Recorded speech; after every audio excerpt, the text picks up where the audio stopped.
Good evening, everybody. This is Ron Tyler with the Emergency Management Associates coming to you live from the Crossroads of the West in Salt Lake City, Utah. The time right now is about 6:15 p.m. Mountain Standard Time in the Intermountain West on Friday, February 21st, 2019. We want to welcome everybody that's here, joining us here on the Emergency Management Associates program from wherever you might be viewing us from here in the United States or overseas, Europe, Asia, over in Australia, the Middle East, Greece, Germany, Norway, Denmark, Switzerland, Holland, anywhere you're at, Finland, we want to welcome you here to the Emergency Management Associates broadcast tonight. Thank you for joining us.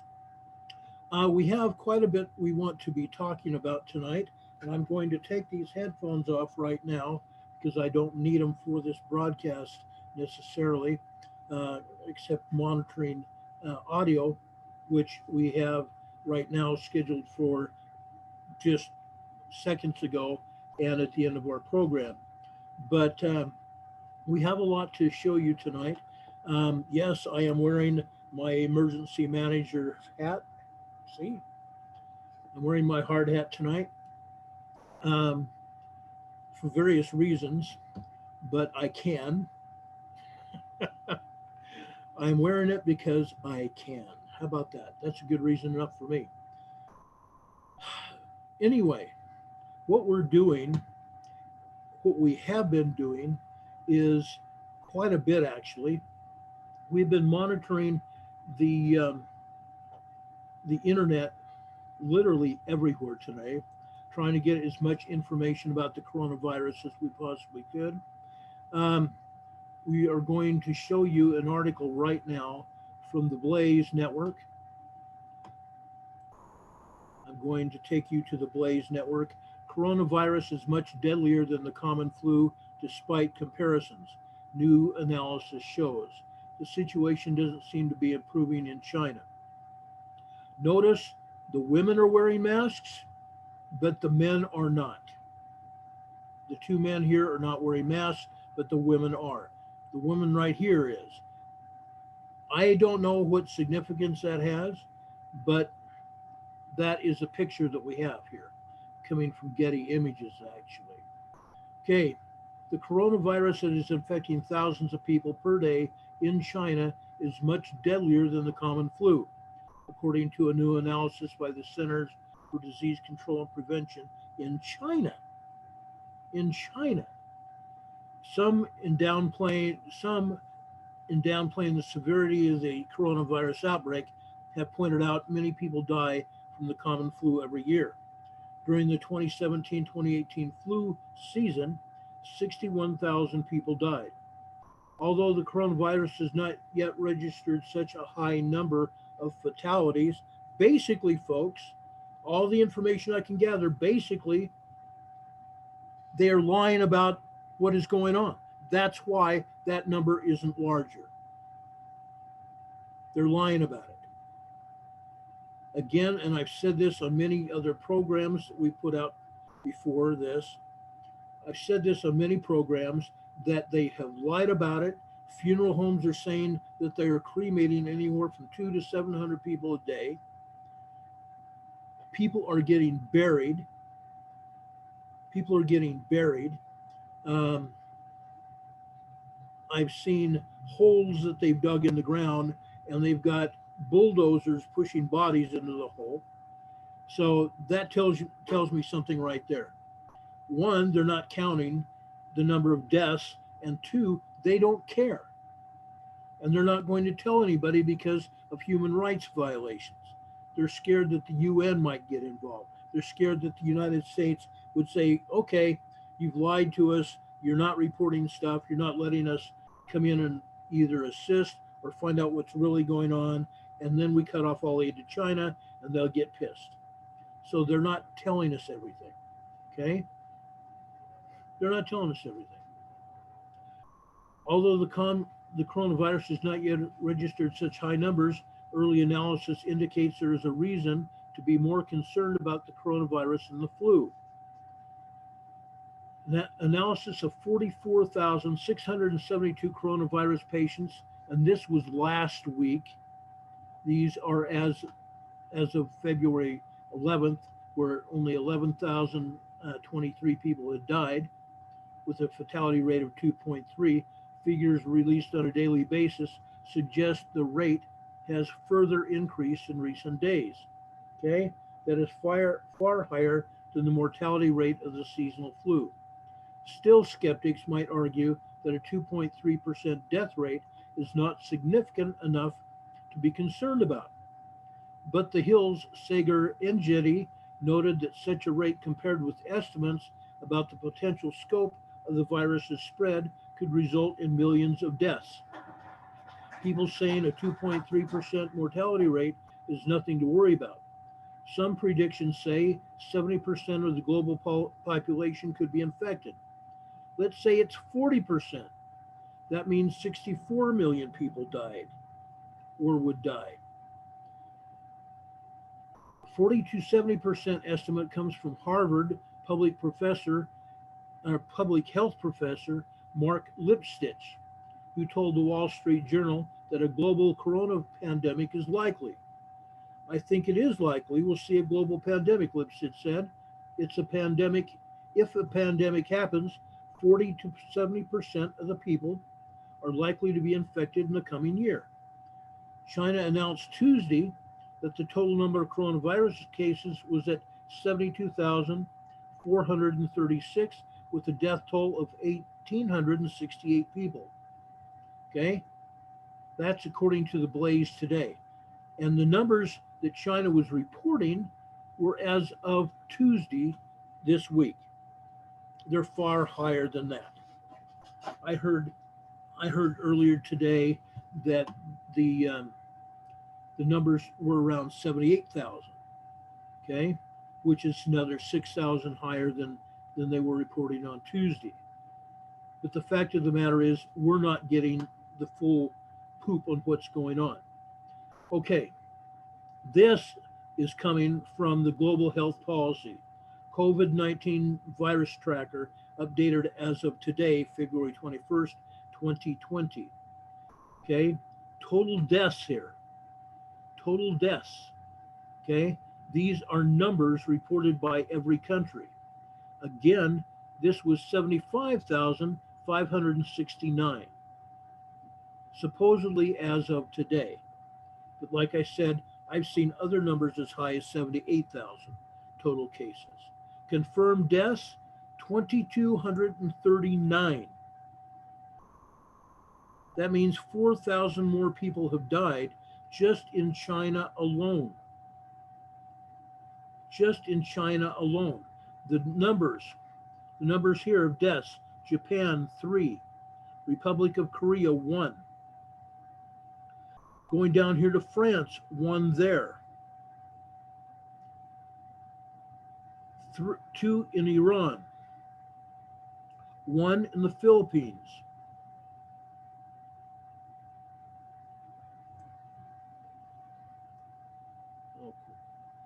Okay, what happened? Okay, this is coronavirus deaths by country. Okay, you notice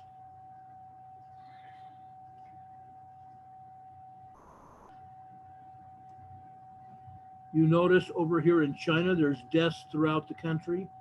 We have some deaths right here in Canada, which I can't explain. I can't explain why that's the case there. Apparently, there's been some deaths over here in northern Russia. The Russian Federation's confirmed 2 deaths, but again, I don't think we're getting true numbers out of the Russian Federation either. They're just not going to report those numbers. Not going to happen. Anyway, we're going back to this data table here. Again, Japan's reporting 3. Okay. Over in Singapore, we've got 0, but Singapore has 85 cases. Republic of Korea has 204 cases and 1 reported death.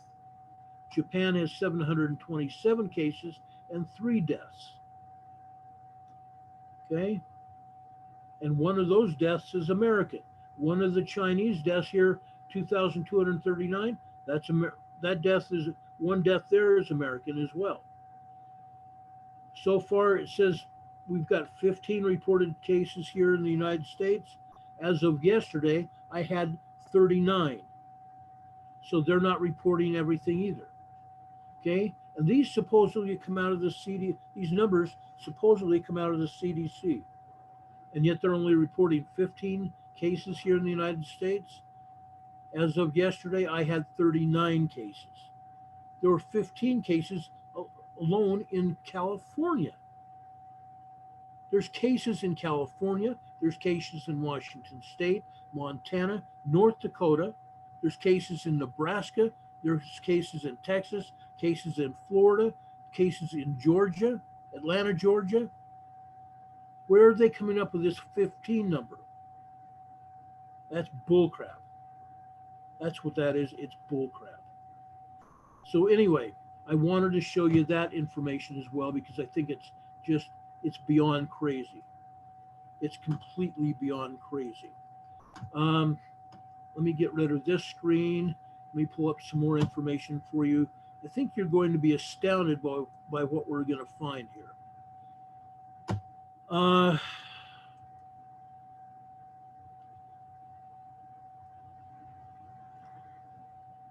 Okay, right out of the CDC. Let's go back here.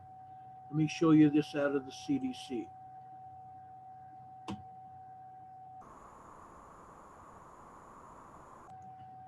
Okay, this is out of the CDC today. I used to get a weekly briefing out of the CDC every Sunday. Now I'm getting a briefing out of the CDC daily. Okay, daily. This says on February 11th, 2020, the World Health Organization announced an official name for the disease, COVID-19, as we already know. Okay, so whatever. Even by the CDC standards, says this is an emerging, rapidly evolving situation, and the CDC will provide updated information as it becomes available in addition to updated guidance. And they give a background of what happened with the COVID-19 virus. Chinese officials reported tens of thousands of cases, and it goes on about that. Source and spread of the virus. The SARS-CoV-2 virus is a beta coronavirus like the MERS-CoV and SARS-CoV, both of which have had their origins in bats. Okay, the sequences from U.S. patients are similar to that of China initially posted, suggesting a likely single recent emergence of this virus from an animal reservoir. Early on, many of the patients in the COVID-19 outbreak in Wuhan, China, had some link to a large seafood and live animal market, suggesting animal-to-person spread. Later, a growing number of patients reportedly did not have exposure to animal markets, indicating person-to-person spread. Person-to-person spread has been reported outside China, including in the United States and other countries. Chinese officials reported that sustained person-to-person spread in the community is occurring in China. In addition, other destinations have apparent community spread, meaning some people have been affected who are not sure how or where they became infected. Learn what is known about the spread of newly emerged coronavirus. And you can click on this link. If you go to the CDC page, you can pull up this information.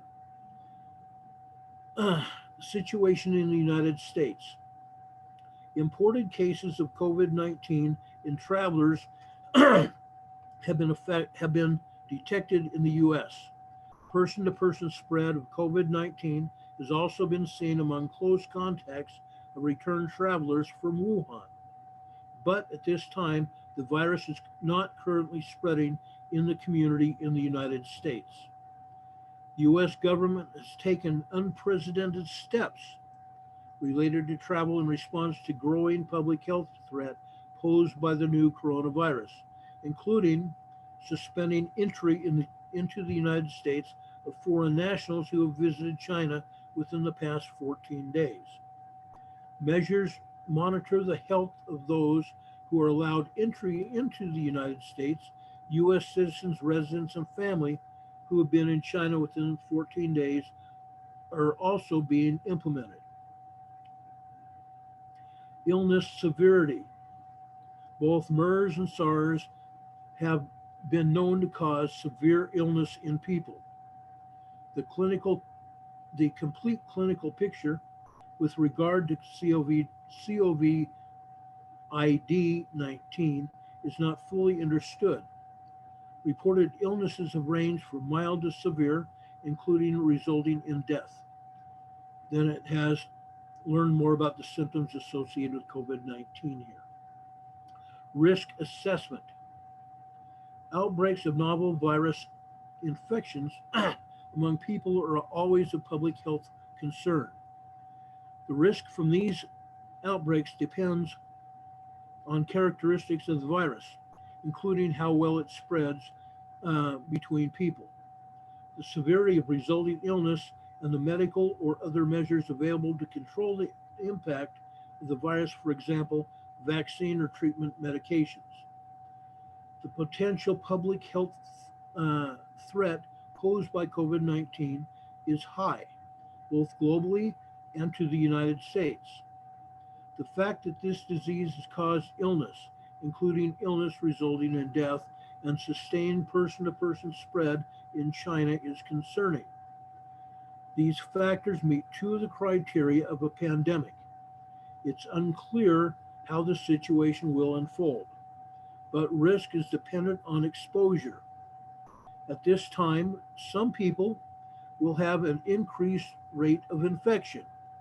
For example, healthcare workers that are caring for patients with COVID-19 and other close contacts of patients with COVID-19 for the general American public, who are unlikely to be exposed to this virus. The immediate health risk from COVID-19 is considered low at this time. What to expect? More cases are likely to be identified in the coming days, including more cases in the United States. It is also likely that person-to-person spread will continue, including in the United States. Now, those of you that have been with me and have viewed other sources throughout the last few weeks, you have seen some press conferences, and even we have put on some information about press conferences from the CDC. You have seen information come across our program and others about what the CDC response is. Last night and last Saturday, I spoke of a lady that had said that there was upwards of 1,000 cases or more here in the United States, but that was supposed to be kept under the QT, if you know what I mean. However, it's not been QT at all. Information made out to the Hal Turner show first, and then we picked it up, and I don't know who's all gotten it since then. But we know that there's a lot of people that have been infected. The 15 number that I showed you just a little bit ago is appallingly low, because we know for a fact what we've heard and what we've seen. That lady last Saturday said 1,000 cases in the United States. It's probably close to that or more. Okay, they denied cases in Alabama the other day, or Georgia, Atlanta, Georgia the other day, and then we found out there were cases there. Yesterday, they said there was no cases in Texas, but we know for a fact that 200 and some people flew into Texas at Lackland Air Force Base. If there's no cases, why did they fly them into Lackland? There are cases. There are cases. There's cases in Florida, North Dakota, Montana, Washington, California, Arizona. They're everywhere. So the 15 number, that's false. That's false. The CDC response. The federal government is working closely with state, local, tribal, and territorial partners, as well as public health partners, to respond to this public health threat. The public health response is multi-layered, with the goal of detecting and minimizing introductions of this virus to the United States so as to reduce the spread and impact of this virus. While true, Washington, D.C., the president himself has ordered flights to cease coming from China and going to China. CDC established a COVID-19 incident management system on January 7, 2020. On January 21st, 2020, CDC activated its Emergency Operations Center to better provide ongoing support to the COVID-19 response. On January 27th, CDC issued updated travel guidance for China, recommending that travelers avoid all non-essential travel to all of the country level 3 travel health notice. On February 19th, CDC issued travel guidance for Hong Kong and Japan, recommending that travelers practice usual precautions level 1. The U.S. government has taken unprecedented steps with respect to travel in response to the growing public health threat posed by this new virus. Effective February 2nd at 5 p.m., the U.S. government suspended entry of foreign nationals who've been in China within the past 14 days. U.S. citizens, residents, and their immediate family members who have been in Hubei province and other parts of mainland China are allowed to enter the United States, but they are subject to public health monitoring and possible quarantine for upwards of 14 days. Now, we saw information yesterday that said it was expanded to 21 days, but here on the CDC website, it says 14 days. And then they say see more proclamation on suspension of entry, etc. CDC issued an interim health alert network of HAN update to inform state and local health departments and healthcare professionals about this outbreak on February 1st, 2020. And then it goes on here. January 30th, they established guidance. February 3rd, posted guidance for assessing the potential risk for various exposures. It goes on here, they've deployed multidisciplinary teams to support state health departments with clinical management, contact tracing, and communications. They've been working with the Department of State, supporting the safe return of Americans who have been stranded as a result of the ongoing outbreaks of COVID-19 and related travel restrictions. CDC has worked to assess the health of passengers as they return to the United States and provided continually daily monitoring of people who are quarantined.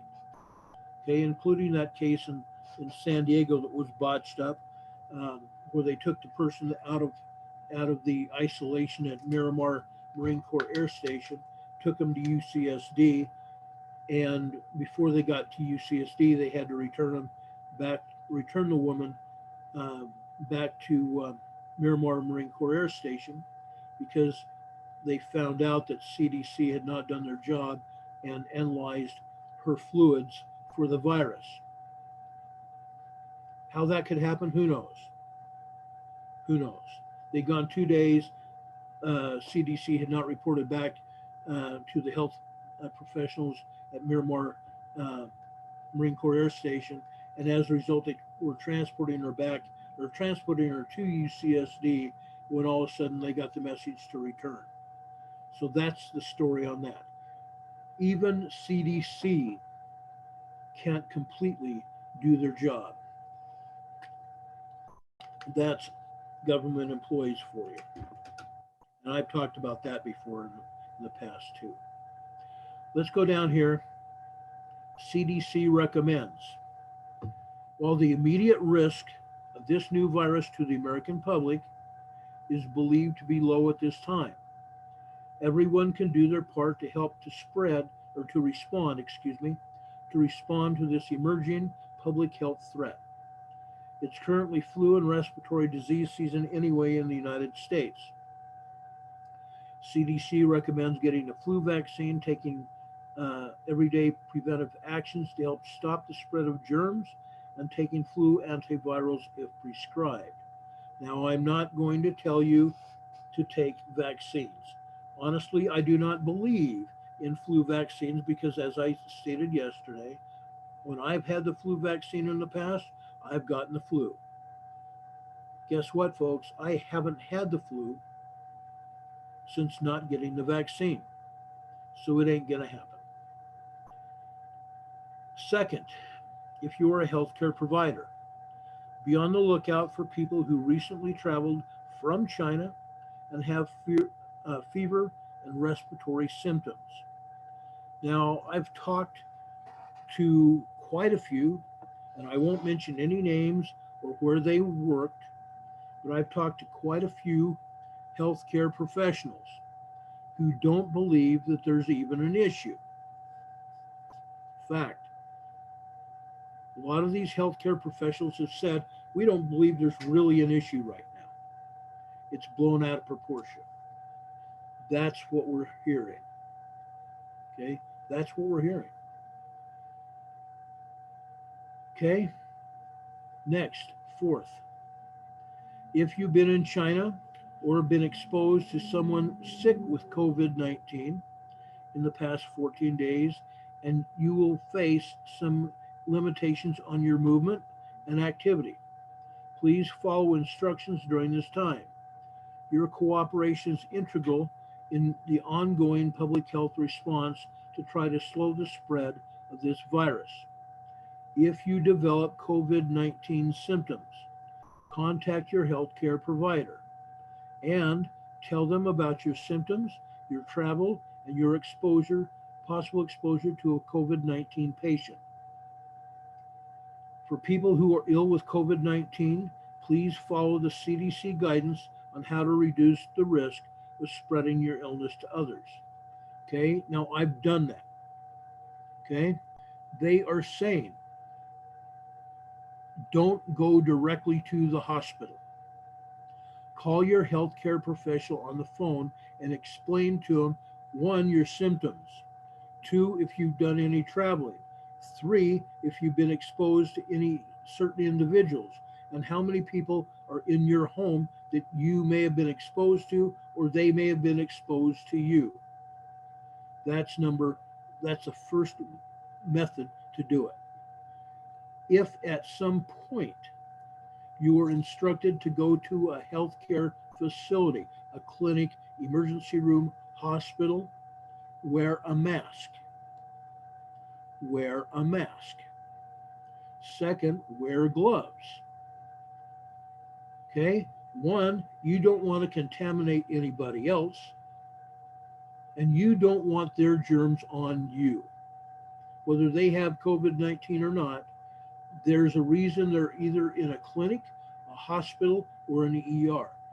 They're already sick with something. And you definitely don't want any of that on your person or in your body. So protect yourself. In protecting yourself, you're also going to protect others. Okay? That's the way to do it.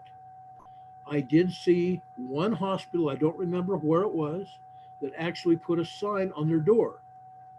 If you believe you have COVID-19, stay away. And then there were recommendations for patients that thought they might be contaminated, infected with COVID-19. They had instructions there on what they should do. Okay, I am telling you right now the steps to protect yourself and to protect the public.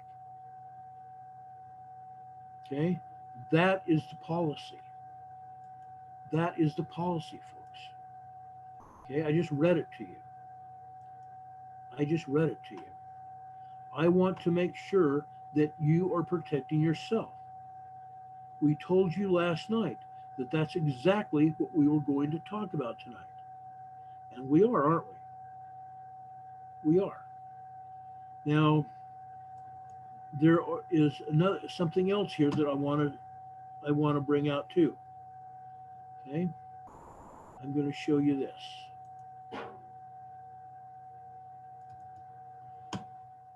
Okay, this was in End of the American Dream. Life as you have known it will never be the same again. Okay? All of a sudden, really crazy things are starting to happen all over the world. Giant swarms of locusts. And we've showed you video of that. We've talked about it. Someone was releasing ducks.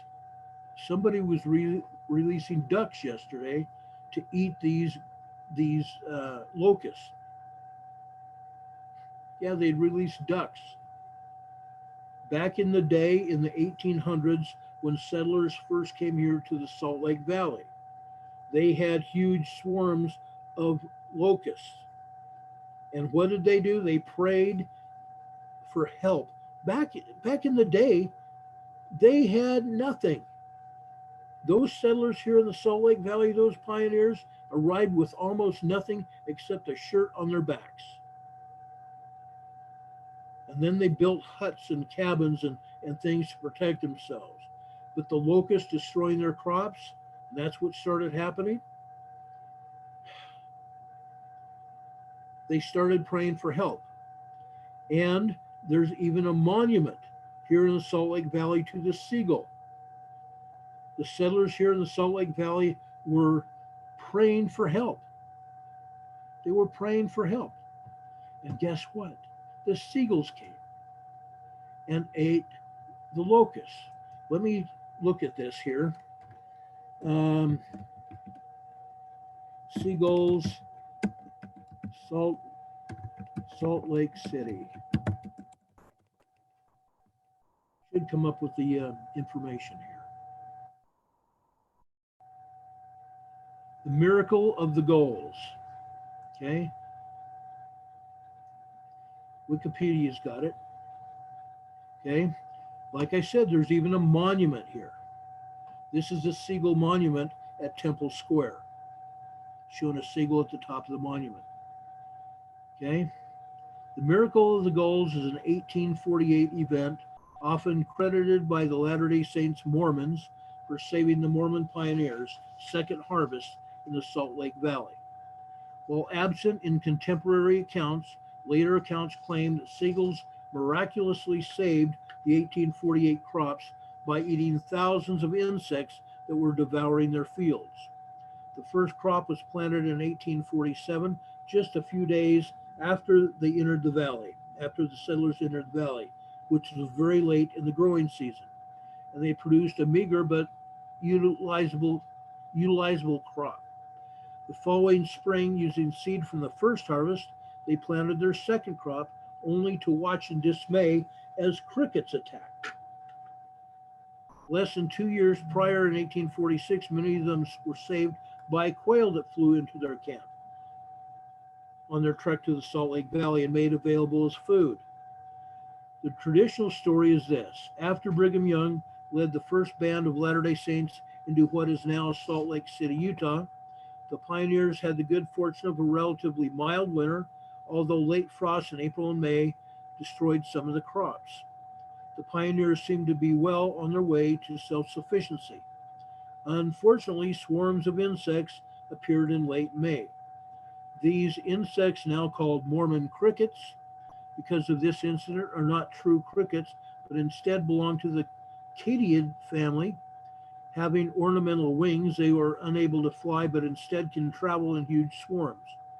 Mormon crickets eat all plant material in their path, but they also eat any insects that die on the way, including their own species. They were known to be cyclically swarm in some areas of the Mountain West, especially in Utah and Nevada. These insects threatened the livelihood of the Mormon pioneers. Stomping on the pests did not dissuade them from entering farms as others would advance. This reproductive strategy, similar to mass reproduction in oaks, overwhelming predators with sheer numbers, allowing a percentage of the population to survive to reproduce. Latter-day Saints often cast this disaster in biblical terms like the eighth plague of locusts. According to traditional accounts, legions of gulls appeared by the 1848 June 9th following fervent prayers by the pioneer farmers. It is said that these birds, native to the Great Salt Lake, ate mass quantities of crickets, drank some water, regurgitated, and continued eating more crickets over a 2-week period. The pioneers saw the gulls' arrival as a miracle, and the story was recounted from the pulpit by church leaders as Orson Pratt, George A. Smith. The traditional story is that the seagulls annihilated the insects, ensuring the survival of some 4,000 Mormon pioneers who had traveled to Utah. For this reason, Seagull Monument and the California gull is a state bird of Utah. Okay, there is the Seagull Monument again. Okay, there's a picture of the California seagull. So that's the story, folks. Okay, that's the story. Getting back here, we are said to be under biblical condemnation, and as a result, there is talk about the earth as being plagued by 10 plagues. Armies of locusts, number one, gigantic swarms of locusts that we've reported on the Emergency Management Associates broadcast. A plague that's ravaged millions of acres of crops across East Africa has been spotted reaching the Chinese border, and now the Chinese people are complaining about it. The second plague, extremely bizarre weather patterns. It is almost as if virtually all of the old rules have suddenly been thrown out the window.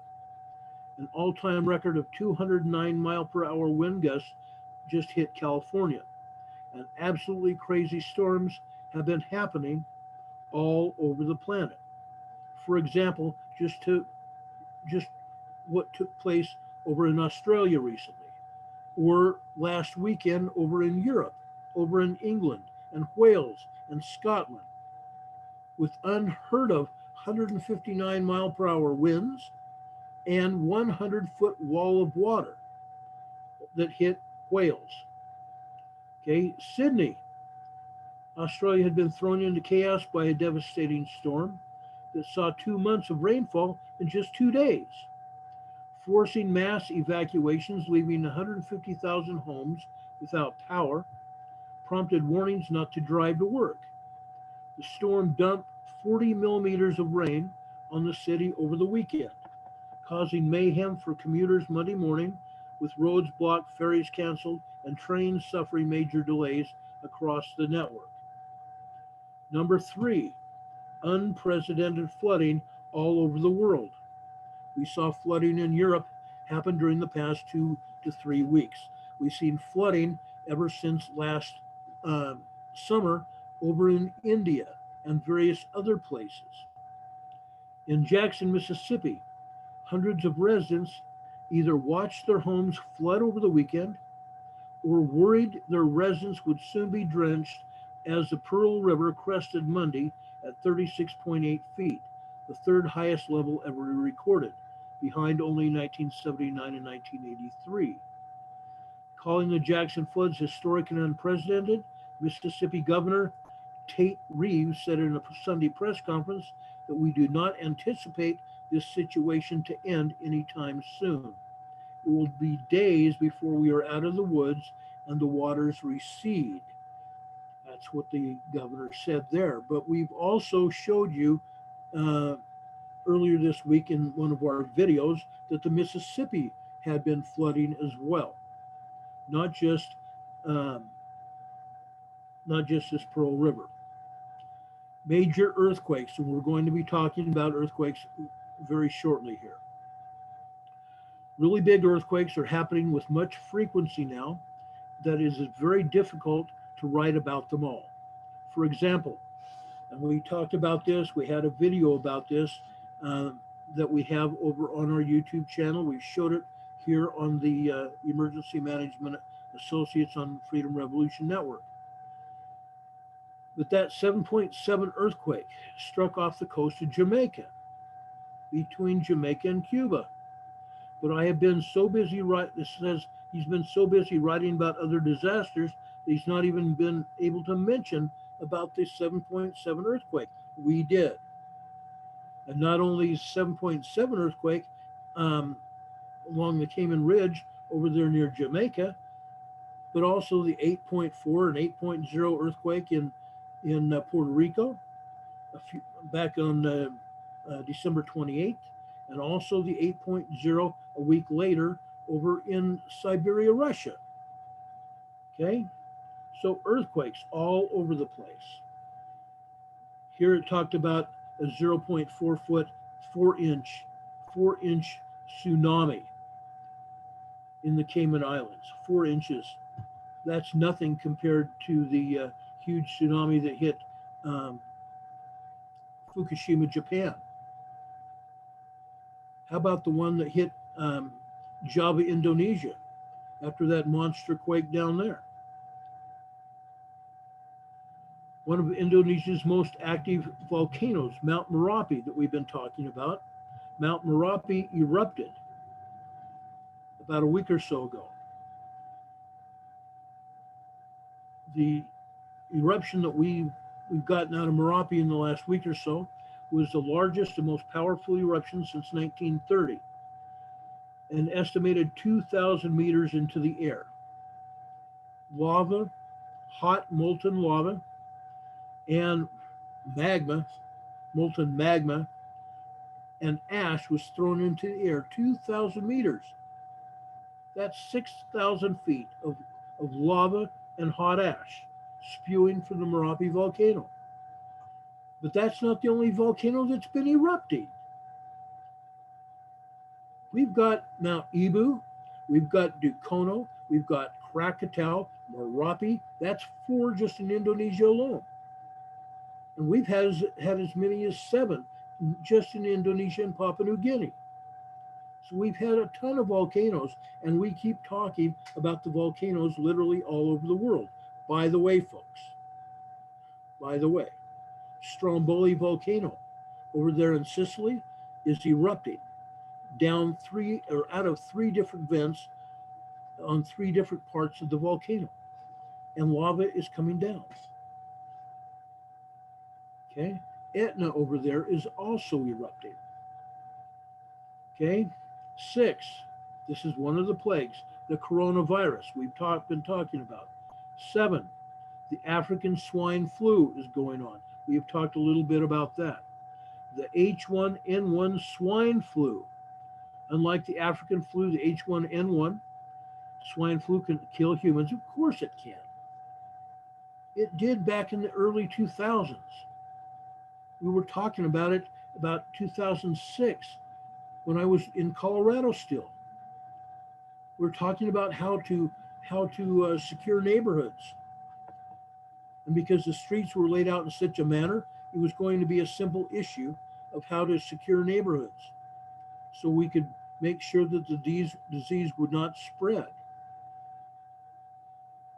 Okay, that was the H1 swine flu. Then the H5N1 bird flu. Okay, so that's one of the things that's happened in the past as well. The H5N1 H5N8 bird flu. Okay, a lot of flus, a lot of flus. Germany has reported an outbreak of that highly pathogenic H5N8 bird flu in the backyard of a southwestern part of the country, according to the WHO for animal health. They said that on Monday, talked about it Monday. The virus killed 44 birds out of a flock of 69 in Bretzfeld. Bretzfeld is the Baden Württemberg area. The Paris based O1E said, citing a report from Germany's Food and Agriculture Ministry. Can any of you remember a time when we have been hit by crisis after crisis, just like this, all at once? 2020 has certainly started off with quite a bang, and many expect global events to continue to accelerate. This article says, hold on to your hats because things are likely to get even crazier in the months ahead. And that's an understatement, folks. That's an understatement. Okay? It just happens. It's continued to happen. And I've tried to cover it on this channel. I've tried to make everybody aware of what is going on. It's important to know what's going on. It's vital. It's vital to know what's really happening. If you don't know what's happening, then we're all screwed. Then we're all screwed. And I'm not willing to let that happen. I have never been willing to let that happen. There's no way. Now, I'm going to bring up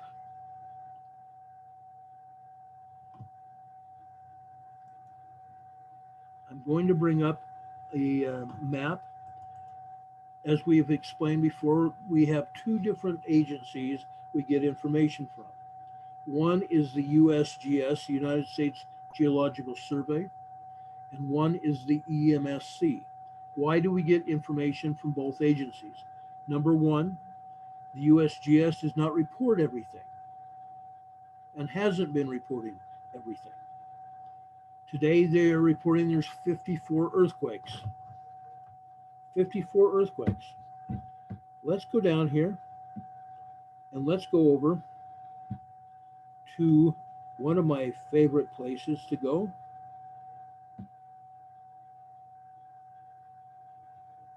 Check my earthquake tracker map. We've had 236 earthquakes since last night at midnight. 236 earthquakes since last night at midnight. Let's go over to volcano discovery. So far, Volcano Discovery is reporting 12,914 earthquakes since the beginning of the year. 12,914 earthquakes since midnight, January 31st, 2019. So that tells you a lot right there. Okay, we're approaching going into another era, just like we did last summer, late spring, early summer. I am going to show you a map.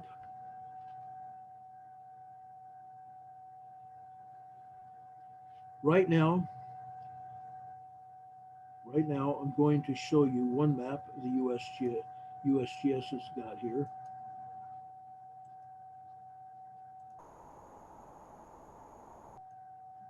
Okay, this is the map. Shows 5 earthquakes, 2 in California and 3 up in Oklahoma. Really?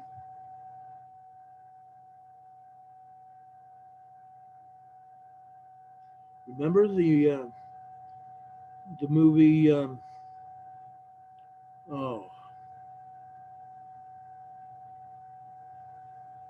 can't remember the name of it now. I was going to tell you, where the principal was asking the student, so. I can't remember the student's name. Anyway,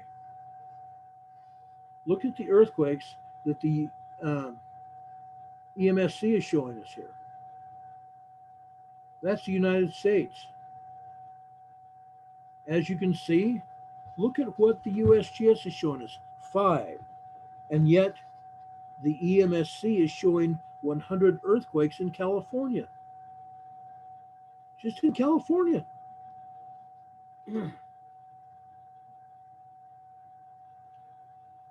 Okay. Look at all the earthquakes in Yellowstone they're not reporting. All the quakes up in the Pacific Northwest that they're not reporting.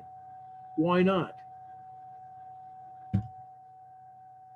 As one of their own said on July 4th, when we were getting inundated with earthquakes and large earthquakes at that, very strong, devastating earthquakes over at Ridgecrest, 2 6.9s and 7.1. And Miss Lucy Jones was asked by a reporter that day, that morning, why are you not reporting and putting all the earthquakes on the map? She said, because we don't have room. Really? Look at our map right now. We've got 5 earthquakes there, and yet what are they reporting here on the EMSC? The Europeans are reporting 100 plus earthquakes in California alone.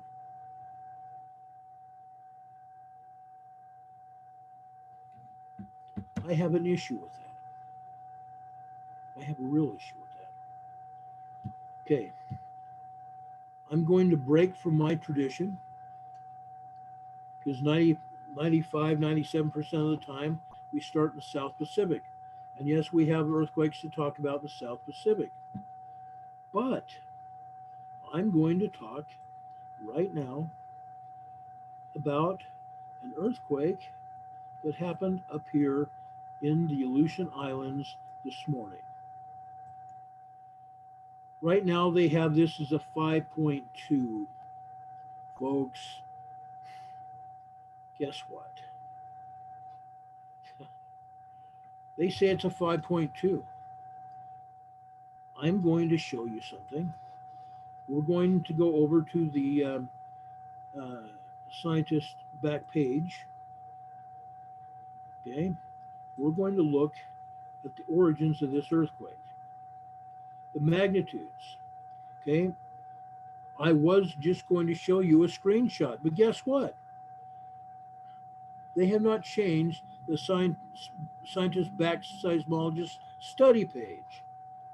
They still have it listed as a 5.2 earthquake with 16 stations reporting, but no earthquakes. Excuse me, I'm sorry. There are no station results, no station details contributed. No station details contributed. We can't even see each station and what they reported. 16 stations reported. Why can't we, USGS? Why can't we see that? Because, folks, it came out as a lot stronger quake than that. Okay? It came out as a lot stronger quake than that. I'm going to go over here and pull up the information that I got this morning, that most of you got. I can't say most of you. You may not cover or may not look at earthquakes like I do, and that's fine. There's nothing wrong with that. But you come to me for information, and I'm going to show you that information in just a quick second here.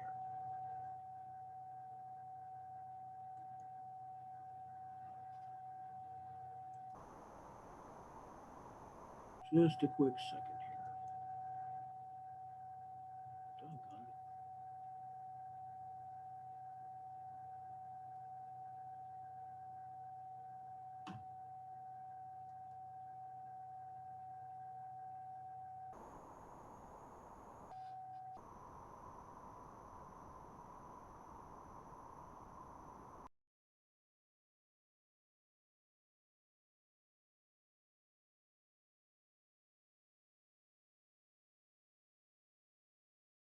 If I'm not mistaken, this earthquake came out as a 5.5.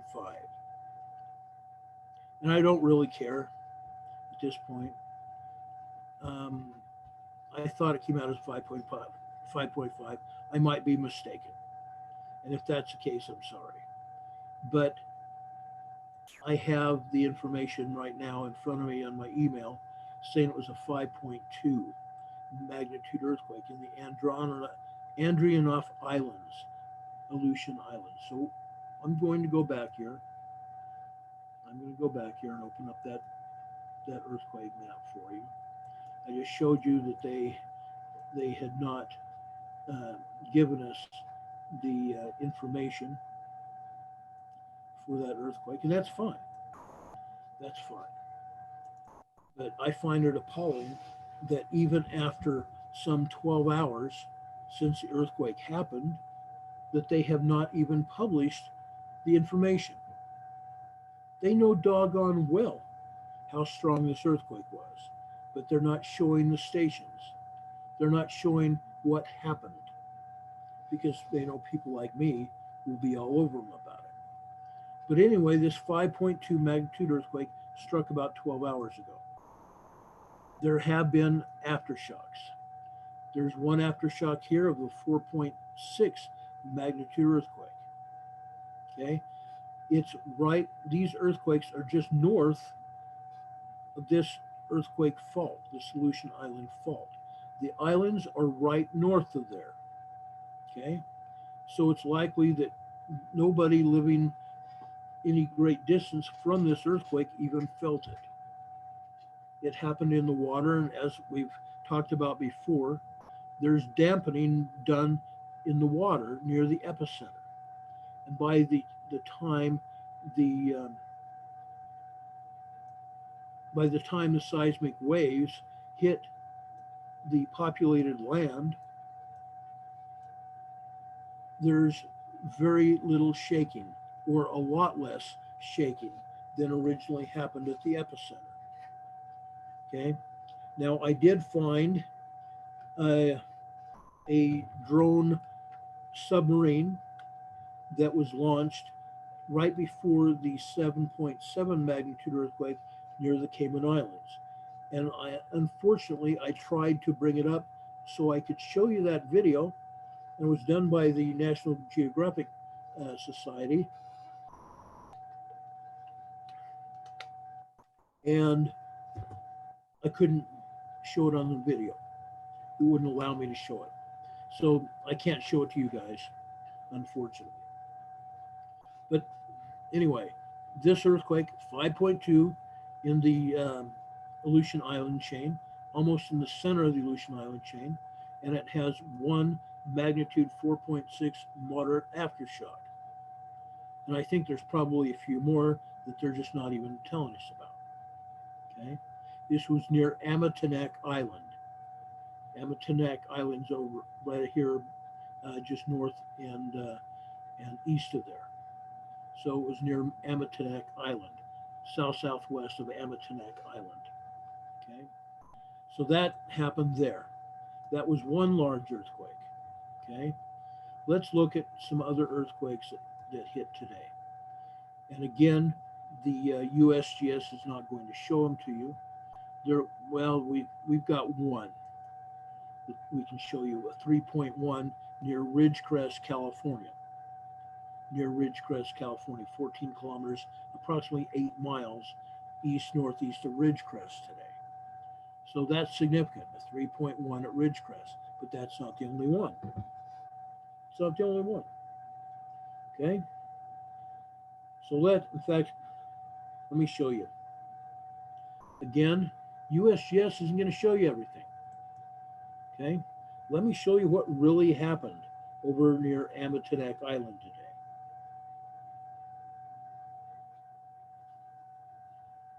Three aftershocks. Not just the one that USGS would have us believe, but three aftershocks. One, a minus 0.55 on one of the islands, meaning the seismic energy was up inside the island. One that was closer than that, a 1.13 magnitude quake. And then this other one here was a 1.08. in that same area. Now let's pull this thing out and see if we can see that other earthquake. Yes, we can. We zoom in to that epicenter, and there's that other, the 4-pointer that we saw just a few minutes ago, the 4.6 aftershock there. So this was a true aftershock. The other earthquakes just happened to be around today. The other 3 earthquakes just happened to be around in that same area. Okay. Amazing, isn't it? It's completely amazing. Okay. Then Dutch Harbor, Alaska, over in the very eastern part of the western part of the Aleutian Islands. Dutch Harbor, minus 0.15. Again, this is above sea level.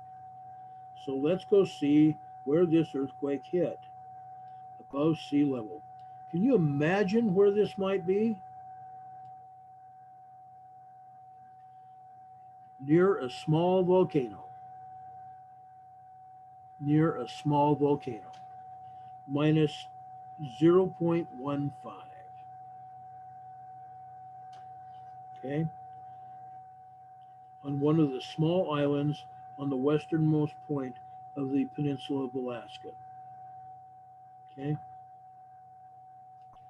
So there was that. Then there was another one a bit west from there, up in the peninsula. This was at False Pass, Alaska, 1.8. 1.8 magnitude earthquake near False Pass. Larsen Bay, we had a 0.45 and a 1.8 Larsen Bay. We're going up. We're going further up. Okay. Mount Redoubt, Alaska. We're getting into the swarm. 0.01 Mount Redoubt. Come on. 1.8 Mount Redoubt.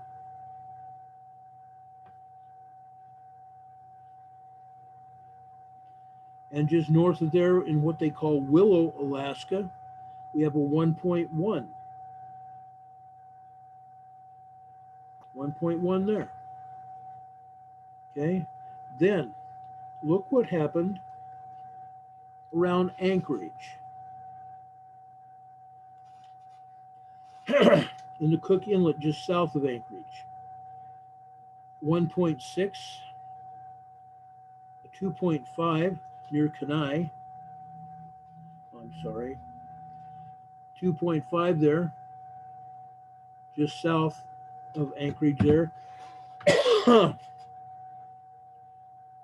Over at Anchorage, Wasilla, a 1.4 near Anchorage, 1.4. North of there, Big Lake, a 2.5, 1.7, 1.4, 1.8 Big Lake. Biggest one there was 2.5 just north of Anchorage, Big Lake. Okay. Look at Denali. Look around Mount McKinley. Nothing hitting Mount McKinley, but dancing all around Mount McKinley. Okay. Over on the east, we've got a 1.8.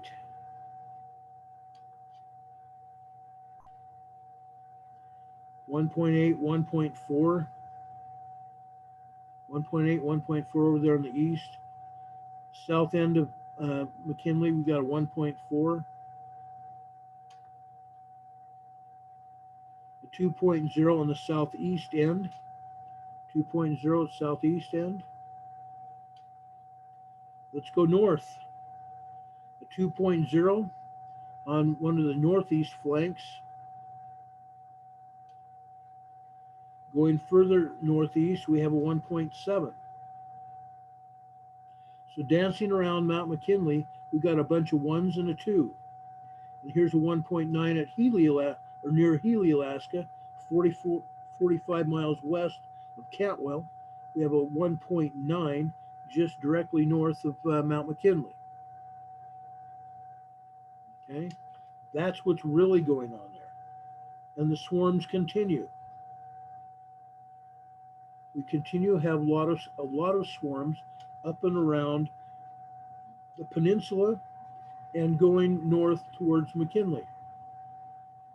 We have one lone earthquake up here near Kobuk, a 1.1 magnitude earthquake near Kobuk, right there.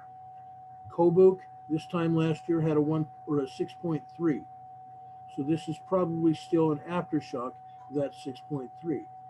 Now over here in the hand, what I call the hand of Alaska, right here,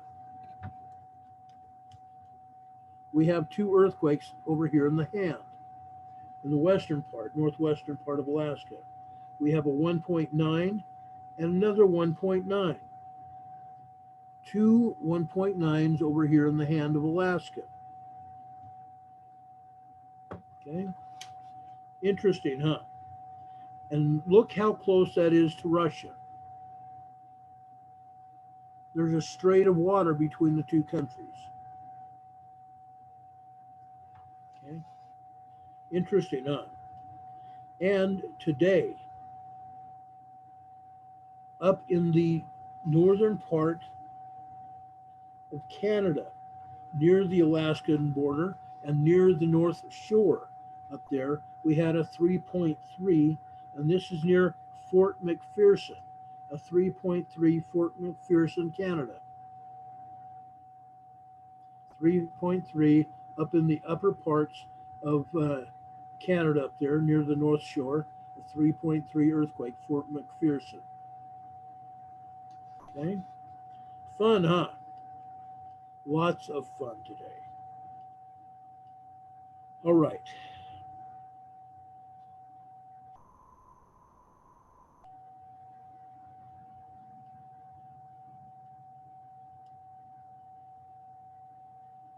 I have not been notified of any other larger quakes other than the one in the Aleutian Islands today. There have been numerous quakes over in Chile and off the coast of Peru today. Up in the northern parts of Chile, we've had a bunch of 3s and 4s here. Up off the northern central coast of Peru, we had a 4 point, I thought it was higher than that. It was a 4.0 off the north central coast of Peru today. North central coast of Peru.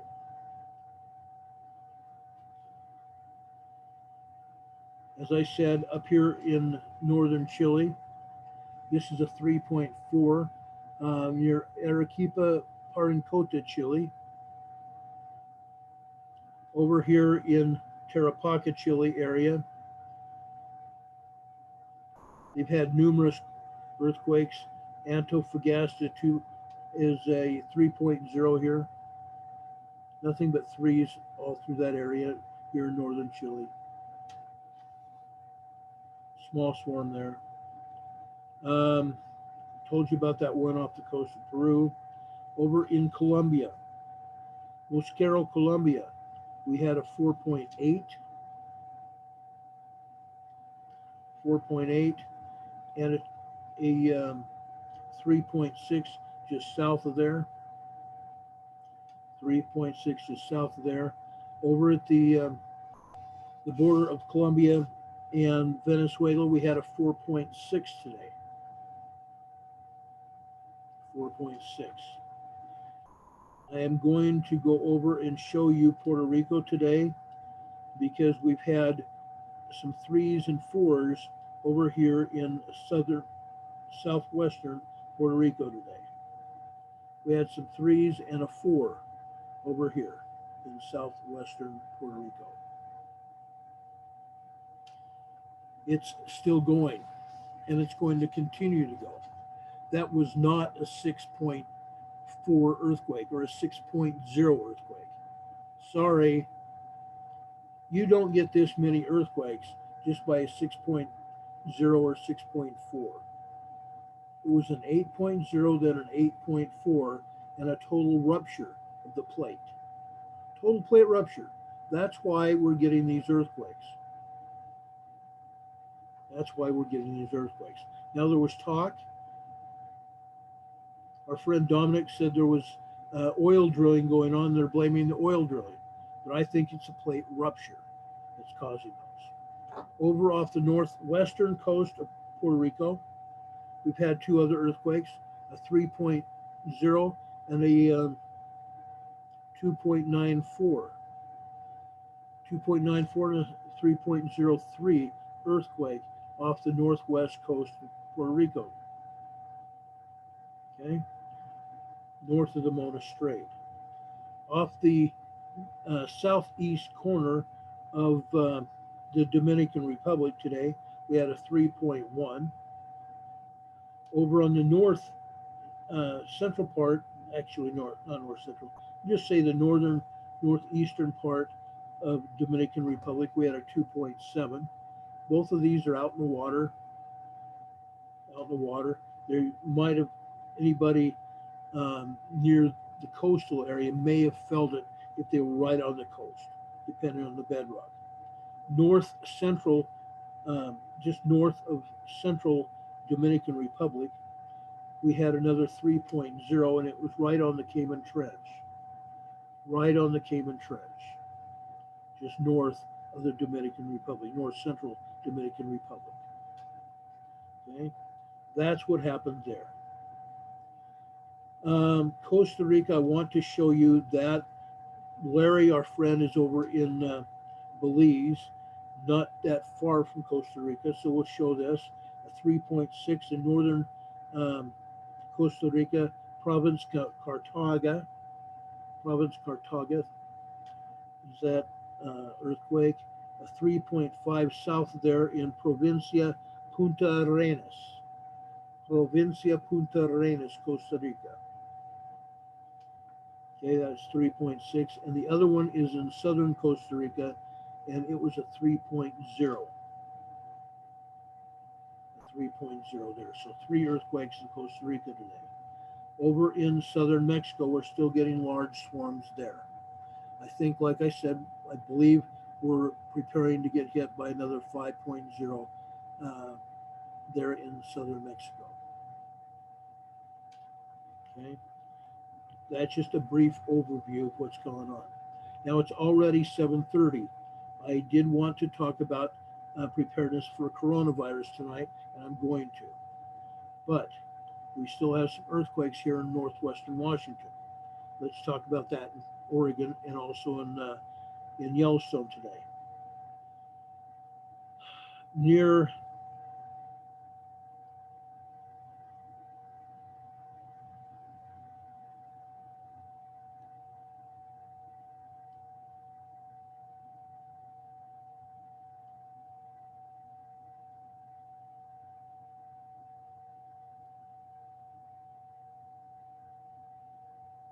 east northeast of Quinault census designated area, we have a 1.22.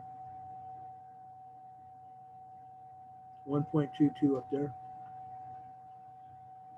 Going southeast near Eatonville, we have a 0.69. Packwood, Washington, Mount Rainier, we have a 0.32. And both of these, one was on the summit, the 0.32 was off the east flank of Mount Rainier. The other earthquake that hit was right at the summit, a minus 0.06, right at the summit, minus 0.06, right at the summit of Mount Rainier. And yesterday we showed you that it's been steaming again. Okay, those are those 3 earthquakes near Mount Rainier. South of there, near Morton, Washington, north of our other volcano Mount St. Helens. This is 6 miles east southeast of Morton. We have a 0.82.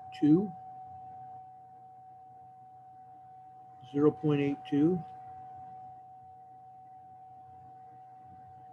on. Over here near Kelso, we have a 1.28. Okay, dancing around the volcano on the west side. And south, Molino, Oregon, 1.52 in Molino. And we never have earthquakes in Oregon, do we? Yeah, we do. They're finally reporting a few. Three Rivers, Oregon. We have a 0.10. I'm sorry, doggone it all. I don't know why I did that. 0.10 over at Three Rivers, Oregon. There's that. Now, look what happened over here in Northern California. Petrolia, California, 1.57. 4 miles west-southwest of Petrolia, right next to the Gorda Escarpment. The Gorda Escarpment. Okay? Again, right there on the coast. 1.57. Just north of there, again on the coast. A 1.49 in Hydesville, California. Just east of Hydesville. Hayfork at 2.34. 2.34. Up further east and north, Big Bend, California. This one is a 1.68. Big Bend, California.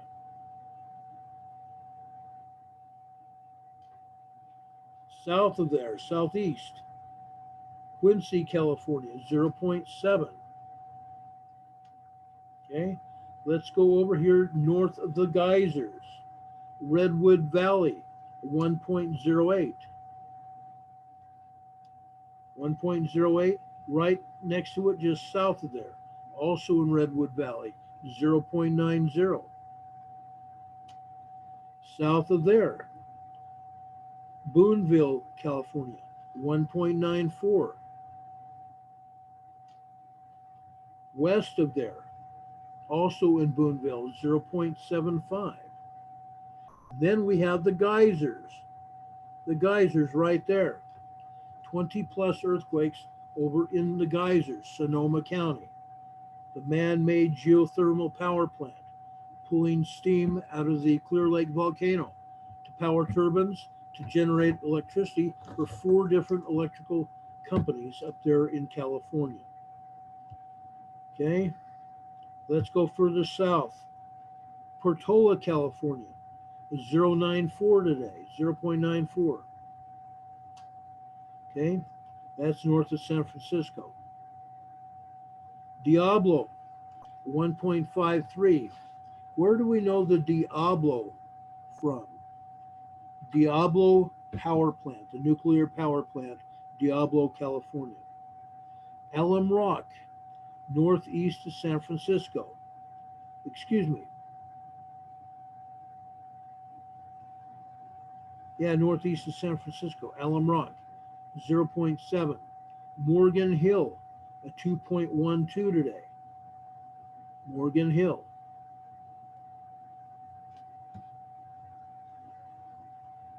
Southeast of Monterey Bay. Tres Pinos got hit, a 1.56. There's 4 earthquakes right here together. Tres Pinos, a 1.56. South of there, the Pinnacles, a 1.57 and a 1.86. And just east of there in the Pinnacles, a 1.76. Now there's something you need to know about. Tres Pinos, that's where we had a 4.7 that was really a 5.2 last summer, the end of last summer. The Pinnacles, these 3 earthquakes here, the Pinnacles, are in a volcanic area. And guess what? There's also oil and gas pumping operations that we showed you there yesterday. Okay, showed you there yesterday. Let's go down into Mammoth. We have quite a few earthquakes in Mammoth today. Mammoth Mountain got hit. Okay, now these were just 0.5s, 1.1s, 1.26 in Round Valley. Mammoth was 0.3. Round Valley 1. Was a 1.26 just southeast of Mammoth. Mammoth got hit today. There's a lot of earthquakes over here, folks. There's a lot of earthquakes going on. Southeast of there, Beatty, Nevada. We've got volcano action at Beatty, Nevada. We've got magma beneath the surface of these volcanoes, folks. That's why we've got these areas getting hit. Magma is moving beneath the surface of the desert out there. Okay. Olancha, California, 1.11 today. Olancha got hit. Cozo Junction, 1.97. Cozo Junction got hit. And the earthquakes continue here. The swarm continues. And I'm not going to open up all the 10s here. I'm going to point out a little bit here and a little bit there. 1.4s, 0.9 Ridgecrest. And that's not the only ones in Ridgecrest. Ridgecrest had a 3.3, 0.97, 1.4, 0.83, 1.37,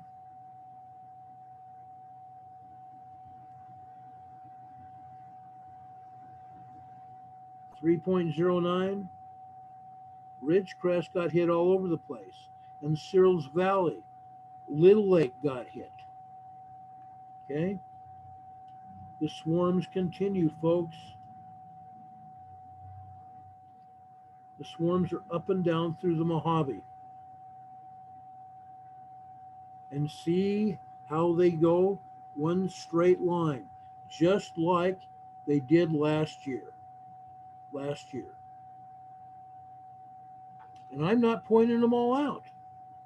I didn't hit all those 10s so you can see the huge spread.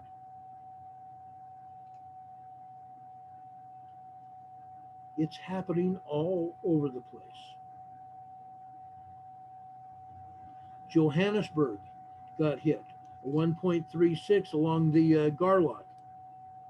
You can see the Garlock fault here. Okay, the Garlock fault running down towards Los Angeles.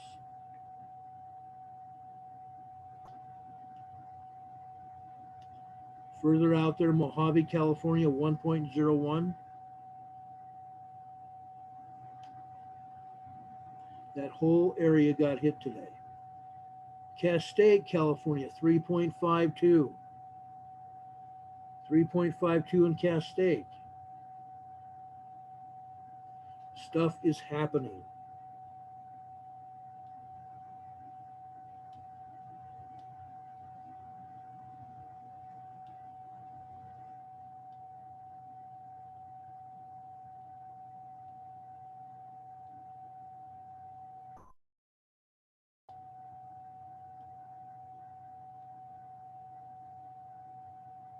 Okay. I wanted to show you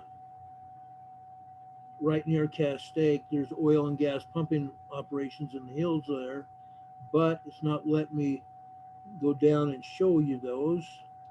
It's not letting me, I don't know why. That blows my mind. It's not letting me get close enough. Doggone it all.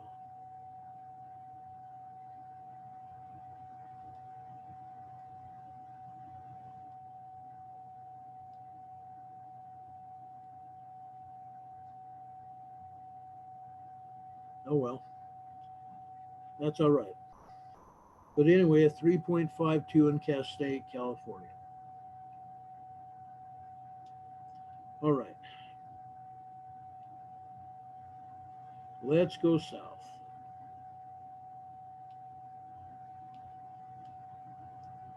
Glendora, California, 0.32.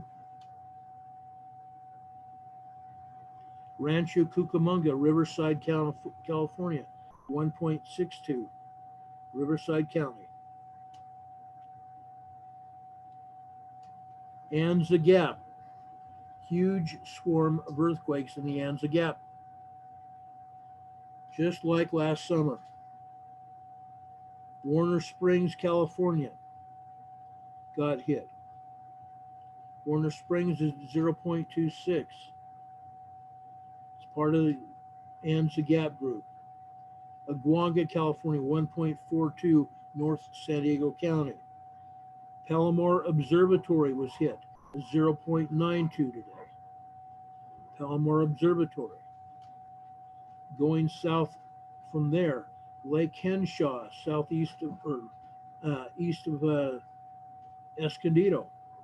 Lake Henshaw got hit, 0.53, 0.57 in Warner Springs. Okay. It continues.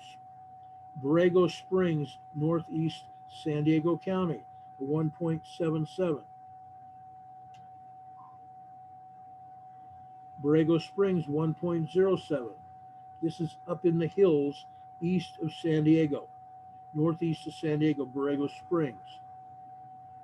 Okay. Ocotillo Wells, 1.63 today.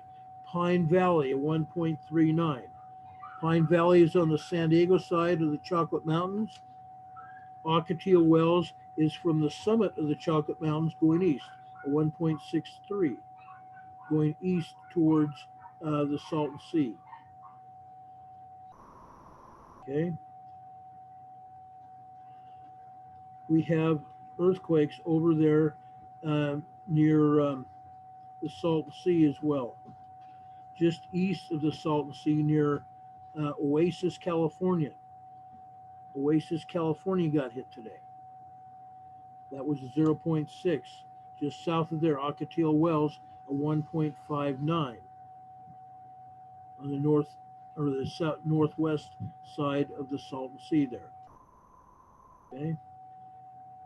Now the only earthquake south of the Salton Sea, a 1.58 in El Centro, California, that's best known for the Naval Air Station in El Centro. El Centro, California was hit today with a 1.50 magnitude earthquake. Baja, California, just across the border, was hit by a 3.6. A 3.6 just across the border.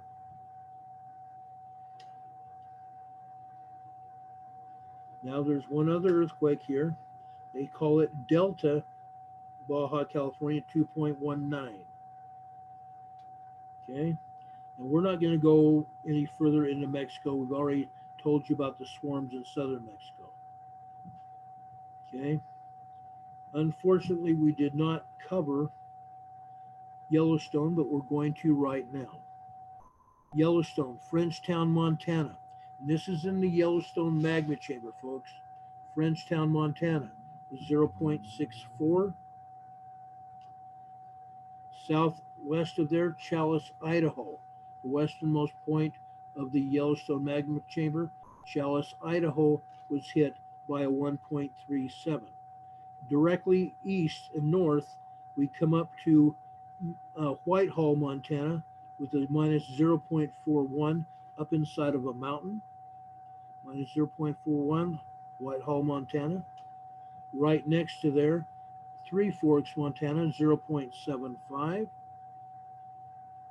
And then we have a cluster of earthquakes just south of there. Okay. West Yellowstone, 5 miles north of West Yellowstone. a 0.38. Just southeast of there, West Yellowstone, a minus 0.01. This is 6 miles east-northeast of West Yellowstone. And just south of there, Old Faithful Geyser. 6 miles west of Old Faithful, we have a 0.59. And this is not all the earthquakes that hit Yellowstone. Okay? That Yellowstone magma chamber is 11 Grand Canyons in size. They're reporting 3, 4, 5, 6, 7 earthquakes up in Yellowstone. There's about twice that many. Twice that many. Going down into Utah, Perry, Utah.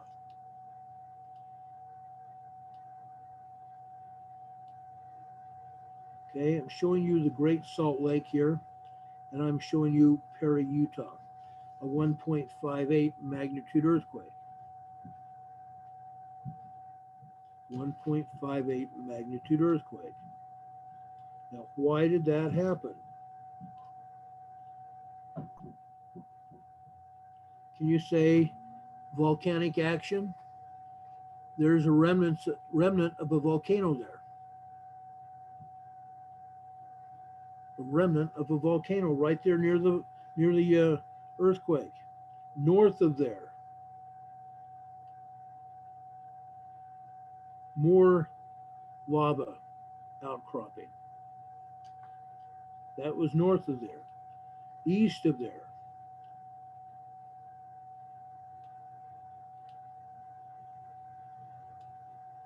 no, I guess that's not. That's forested area there. But we have magma outcroppings around that earthquake there, and that's northeast, on the east side of the Great Salt Lake. The east side of the Great Salt Lake. So that's what we have there. Going down into Huntington, Utah. Huntington and Manti, Utah. Manti 1.49, Huntington a 1.81 magnitude earthquake there. Why?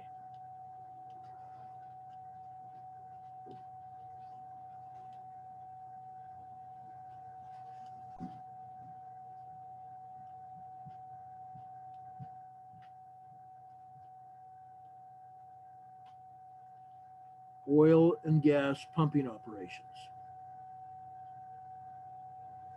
Pads all over the place. One there, one there.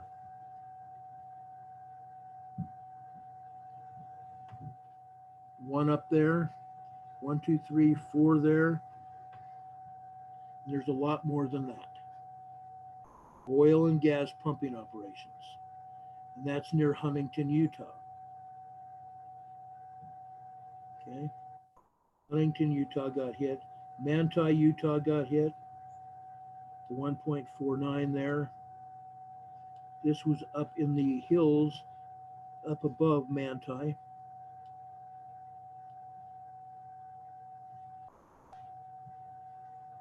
Up in the hill just above Manti.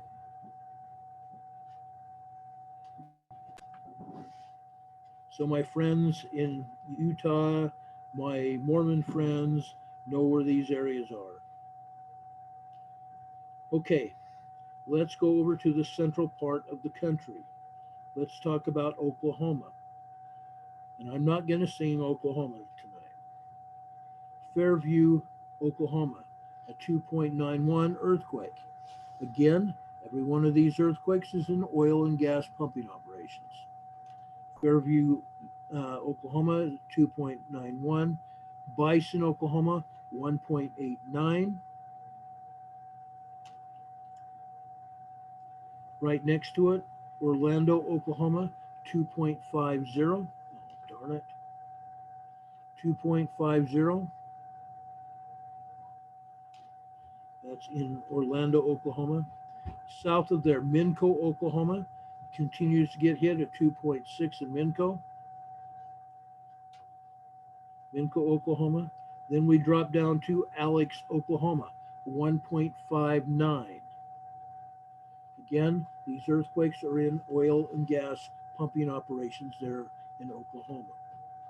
Now, we don't have any more earthquakes up along the seaboard of the United States. However, Canada, Quebec, Canada, this is 22 miles northwest of Gallo, Quebec, Canada. We had a 2.3. Gallo, Quebec, Canada, 2.3. Okay.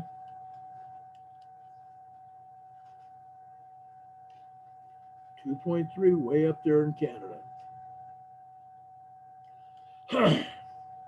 So that's what happened. That's the way it is today. Okay. So we talked about the earthquakes. We have sufficient earthquakes to lead us to believe that we are starting to build into a large earthquake swarm that is happening, that's going to continue to happen in the desert of Southern California, the Mojave Desert area.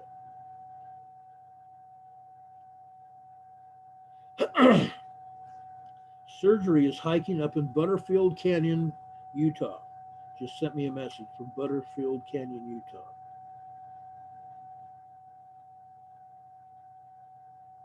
Okay. And my other messages were about the coronavirus. Now, I told you we're going to talk about preparations for the coronavirus. This hard hat is not needed for the coronavirus. Okay? This is for emergencies and things that I've been involved with in the past and earlier today.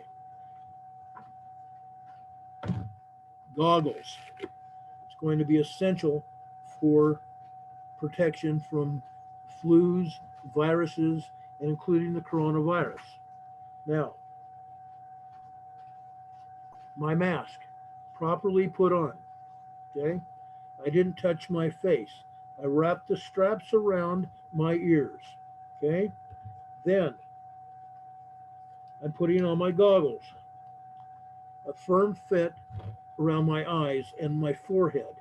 Nothing can get in here. Okay? I've got goggles on. Nothing can get in here around my nose. Nothing can get in around my side. Okay? Now, gloves. Okay? I've got gloves. You put on your gloves. Make sure your hands are washed, sanitary, before you put on gloves. Okay? Gloves. This is necessary, folks. This is necessary. Put on your gloves. Gently pull on your gloves. You don't want to tear them. Make sure you get, if you have big hands like me, make sure you get large gloves. If you get small gloves, they're going to tear and they're going to be useless. Okay? There's one glove put on. Okay? Let's put on another one.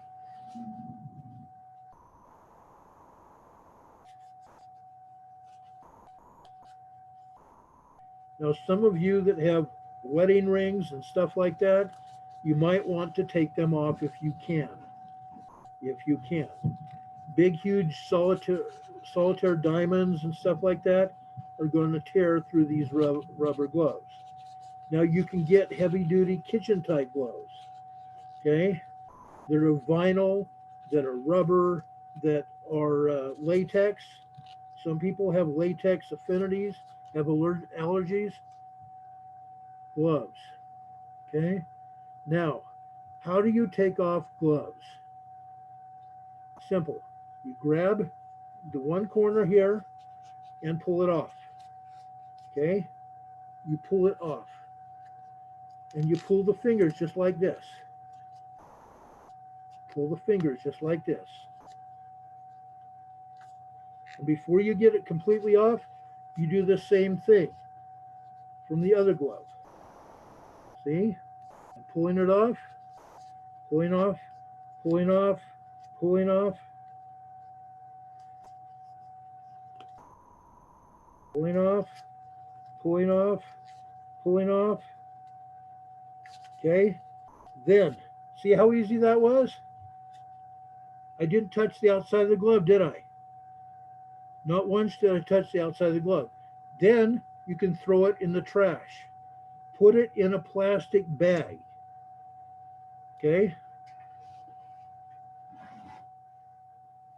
Now, this is not a plastic bag that I would use. I would use a baggie where you can shut up the top, a Ziploc baggie. Put it in the bag, seal it up, and throw it away. Seal it up and throw it away. That's how to properly take off gloves. You don't want to touch your fingers of a gloved hand on the outside of the glove because it's going to be contaminated. Okay? Don't touch your face with your mask. Usually you would take off the mask actually before you even do the gloves and throw it in the bag where you're going to throw your gloves. Okay? That's how you do it. Very simple. Very simple, very easy. Now, these are what we used to call during my career in law enforcement, these are frisk gloves, very thin leather gloves. Very thin leather gloves. I used to wear my rubber gloves inside my leather gloves. Okay? Why?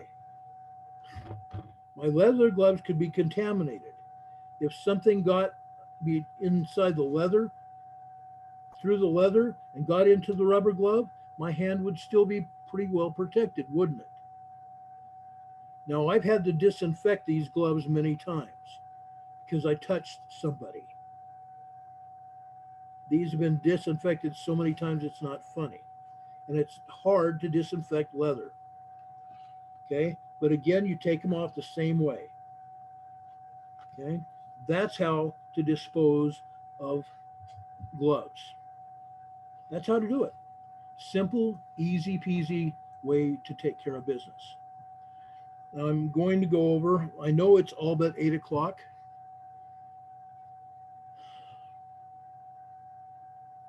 I know it's just getting very close to 8 o'clock here.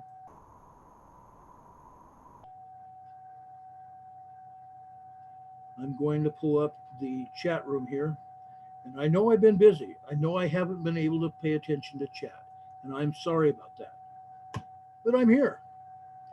Clarity After Dark, you're here. Welcome. Thank you for being here, Scarlet. Really appreciate it. Yeah, that glove looks like OJ's glove. You're right. It does.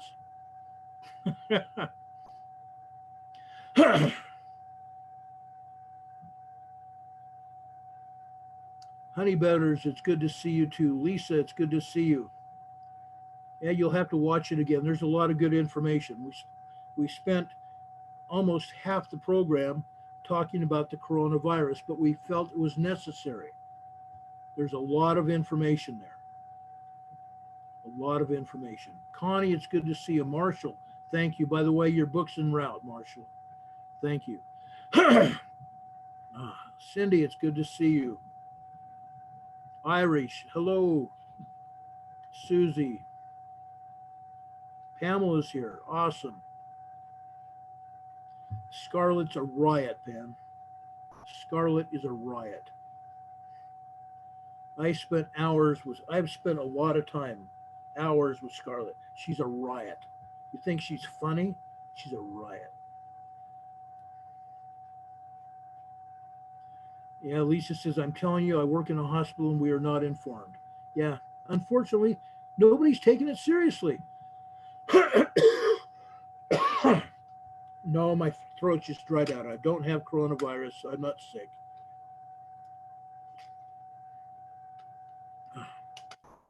But I'm hoping you guys bought leather gloves. Or not leather, I'm sorry, rubber gloves. I hope you guys bought these. Okay? At least take a pair and learn how to put them on. And then learn how to take them off. Learn how to take them off. And even then, learning how to take them on and off, you can still put them back on. If your hands are not contaminated, you can still put them back on. I'm still going to use these gloves.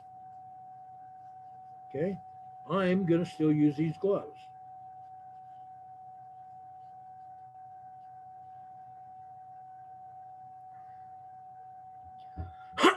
And Clarity, you're absolutely right. Every tickle, I think of the coronavirus. I think of the coronavirus too. It's serious as that. But the hospitals, folks, I early in the program, I told you, the hospitals are not even taking it seriously. Okay? Now, there are people that I know, and people that I know you know, that work at hospitals. And you know darn well they're not taking it seriously. Oh, nothing's going to happen. Yeah. What happens when it does? Gold Run, it's good to see you, brother. Gosh, I miss you. I hope when you get back to Salt Lake, we can talk. When you come to visit in Salt Lake, I hope we can get together.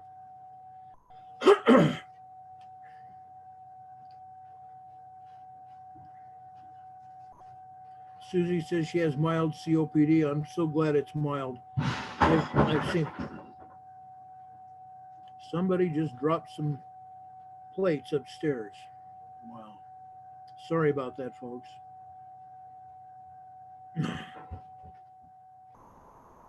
Lisa says her friend works at front desk of the emergency department, and she told her today, no training, like no information has been given to them.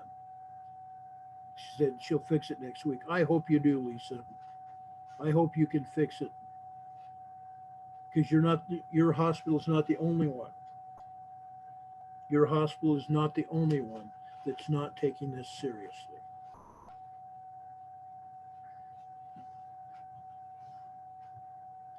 Yes, the Colorado Children's Hospital asked about it. I'm glad they are at least paying attention. I'm really glad they're paying attention. That makes me happier. That makes me happier. Does anybody have any questions about anything we've talked about?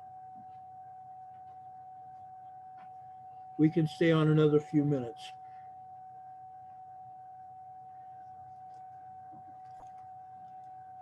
Hey, Casmirio, good to see you, brother. It's good to see you. TLO, you too. Negotiator, brother. We had to talk one of these first days. You're awesome too. Yeah, Negotiator said the next 2 or 3 weeks will be the telltale for the United States. I think it's going to be telling what happens all over the world from here on out. We have somebody from Tooele County, which is northeast or northwest from where I live, and he and his wife were exposed on the ship, and in his case, he was taken to the hospital, and she remained on the ship. Big, huge whoop-de-doo about that. Cindy, I wish I knew why they're keeping it quiet. I think they're downplaying it, hoping it'll just go away. It's not going to go away. When they lie about California, we have 2 military bases, Travis and Miramar in California, that have taken people there. The articles that I showed you earlier in this broadcast, they didn't even mention the 12 people in Nebraska. And I forgot about that. There's 12 people in Nebraska. How many more people are they going to ignore? The numbers I showed you said 15 in all of the United States. There's 12 in Nebraska. There were 15 in California earlier this week. And now there's more. On the East Coast, we've got 2 cases in New York. We've got several cases in Florida. I think we have a case in Pennsylvania. I think one in Virginia. Yeah, I don't want us to end up like China either, Connie. I don't. But they're downplaying this darn thing to make everybody think that nothing's going on.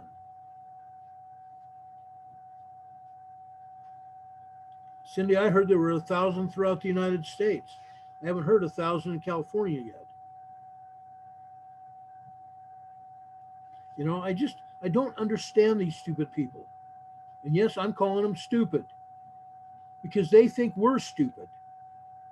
Guess what? We're not stupid.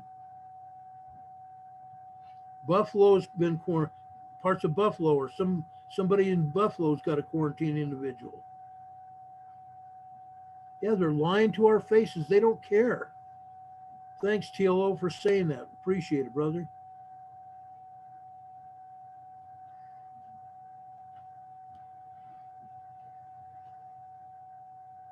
Yeah, Ivory says there's 35 cases that they're saying now. I think there's a lot more than that. And Puka says a lot more than 1,000. Yes, I believe so too. I believe, honestly, folks, I believe there's probably close to 2,000. That's my feeling. That's my feeling.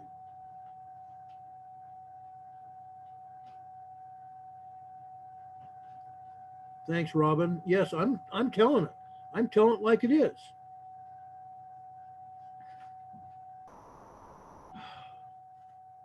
I know for a fact, folks, I know for a fact what's going on with a lot of cities because I am now consulting a lot of cities now. I'm consulting with a lot of cities.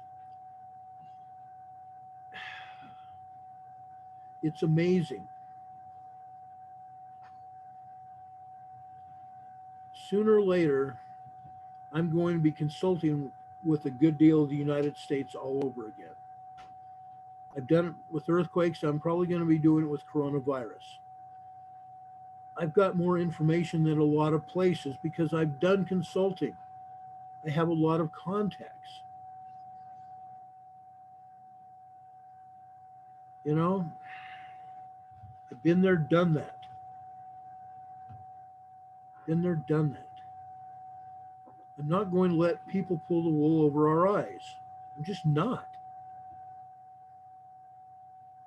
I told you at the beginning of this program, a lot of people in the healthcare industry are covering it up, or they're just being fed nonsense. Being fed nonsense. Oh, we don't have a problem. There's not going to be a problem. That's a bunch of garbage. Yes, we've got a medical state of emergency going on, and the public is being told, oh, there's no problem. What happens when there is? Yeah, Pam, Susie, exactly. Medical martial law. Yeah, it's unreal. It's unreal. Anyway, folks, I appreciate you guys being here, and I appreciate all your help. Thank you for feeding me information. Really do. I appreciate it. 10 cases in Italy, quarantined. About 10,000 people as of today. Wow. No, I did not hear about that.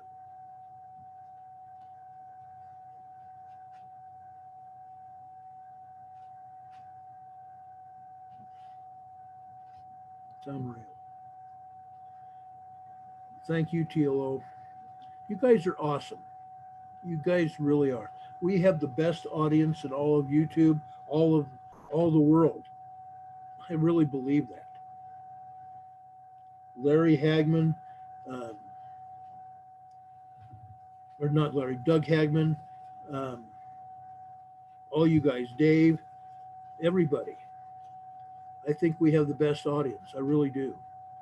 We talk, we work together. You guys feed us information. We vet it and bring it on the air.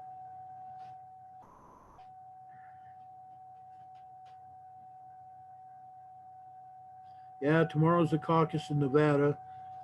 People are going to gather at the caucus places and make each other sick. Gosh, I hope not. I hope not.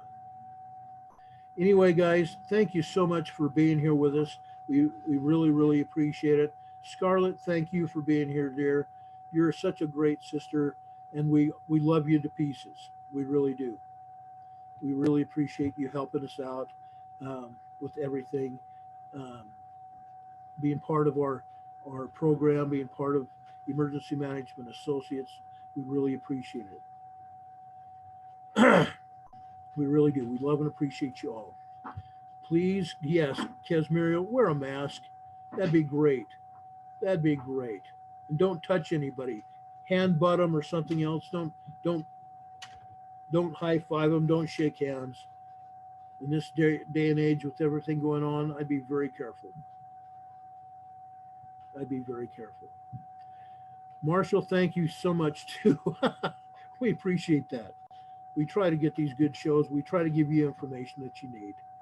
We really do. Anyway, God bless you, folks. Do know that we love you. As Walter Cronkite would say, and that's just the way it is. Friday, he didn't say just, he says, that's the way it is. Friday, February 21st, 2019. For Emergency Management Associates, this is Ron Tyler. Have a good one, folks. God bless you. See you soon.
Good night, everybody.